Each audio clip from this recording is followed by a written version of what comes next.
શું લેબનોન પર થયેલા આ વિનાશક હુમલા અમેરિકા ઈરાન સીઝ ફાયર સમજૂતીને ડૂબાડી દેશે?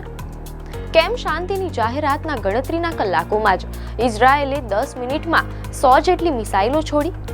શું લેબનોનને આ ભીષણ સંઘર્ષમાંથી મુક્તિ મળશે કે પછી તે વધુ એક વખત પાયમાલ થશે?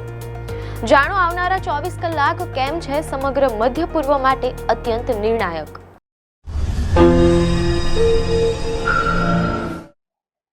નમસ્કાર દર્શક મિત્રો, ધ લોકસત્તા શોમાં આપનું સ્વાગત છે. શું લેબનોન પર થયેલા આ વિનાશક હુમલા અમેરિકા ઈરાન સીઝ ફાયર સમજૂતીને ડૂબાડી દેશે?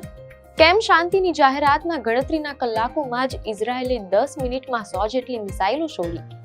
શું લેબનોનને આ ભીષણ સંઘર્ષમાંથી મુક્તિ મળશે કે પછી તે વધુ એક વખત પાયમાલ થશે? જાણો આવનારા 24 કલાક કેમ છે સમગ્ર મધ્ય પૂર્વ માટે અત્યંત નિર્ણાયક. વિશ્વ હજુ તો અમેરિકા અને ઈરાન વચ્ચે થયેલા 2 અઠવાડિયાના ઐતિહાસિક યુદ્ધ વિરામના સમાચાર પચાવી રહ્યું હતું. ત્યાં જ મધ્ય પૂર્વના રણ મેદાનમાંથી કાળજું કંપી જાય તેવા સમાચાર સામે આવ્યા છે. સમજૂતી થયાના ગણતરીના કલાકોમાં જ ઇઝરાયેલે લેબનોન પર કહેર વર્તાવ્યો છે. મીડિયા અહેવાલોમાંથી પ્રાપ્ત થતી માહિતી મુજબ દક્ષિણ લેબનોન અને બેરુત ઘાટી પર ઇઝરાયેલી વાયુસેનાએ 10 મિનિટના ગાળામાં લગભગ 100 જેટલા મિસાઇલ હુમલા કર્યા છે. આ હુમલા એટલા ભીષણ હતા કે તેમાં અત્યાર સુધીમાં કેટલાક લોકોએ જીવ ગુમાવ્યા છે અને ઘણા લોકો ઘાયલ થયા છે.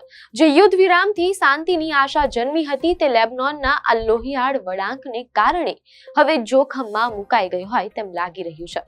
આ સમગ્ર વિવાદના મૂળમાં એક મોટો ગૂંચવાડો છે. શું યુદ્ધ વિરામની સમજૂતીમાં લેબનોનનો સમાવેશ થાય છે કે નહીં? આ પ્રશ્ન પર અત્યારે આખું વિશ્વ 2 ભાગમાં વહેંચાયેલું છે. એક તરફ અમેરિકા અને ઇઝરાયલ કહી રહ્યા છે કે આ ડીલ માત્ર ઈરાન અને અમેરિકાના સીધા સંઘર્ષ પૂરતી મર્યાદિત છે, જેમાં લેબનોનનો કોઈ ઉલ્લેખ નથી. બીજી તરફ ઈરાન અને પાકિસ્તાનનો દાવો છે કે ઈરાને જે 10 પોઈન્ટનો પીસ પ્લાન આપ્યો હતો તેમાં લેબનોન પરના હુમલા રોકવાનો મુદ્દો સ્પષ્ટ રીતે સામેલ હતો.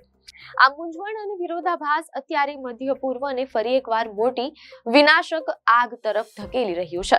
આ ભીષણ હુમલા બાદ અમેરિકી રાષ્ટ્રપતિ ડોનાલ્ડ ટ્રમ્પનું મહત્વનું નિવેદન સામે આવ્યું છે. મીડિયા અહેવાલોમાં જાણવા મળેલ છે કે ટ્રમ્પે સ્પષ્ટ શબ્દોમાં જણાવ્યું કે પીસ પ્લાનમાં લેબનોનનો સમાવેશ કરવામાં આવ્યો નથી.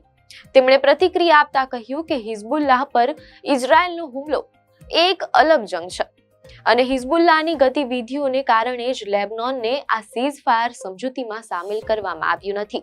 મીડિયા અહેવાલોમાં એમ પણ જાણવા મળેલ છે કે ઇઝરાયેલના પીએમ ઓફિસે અંતમાં સાફ કરી દીધું છે કે 2 અઠવાડિયાનો આ યુદ્ધ વિરામ લેબનોન પર લાગુ પડતો નથી અને તેઓ ત્યાં પોતાના લક્ષ્યો પાર પાડવા માટે હુમલા ચાલુ રાખશે.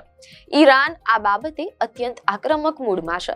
ઈરાની વિદેશ મંત્રી અબ્બાસ અરાગચીએ સ્પષ્ટ કર્યું છે કે લેબનોન પર કરવામાં આવેલા હુમલા એ સીઝ ફાયરની શરતોનું ઉલ્લંઘન છે.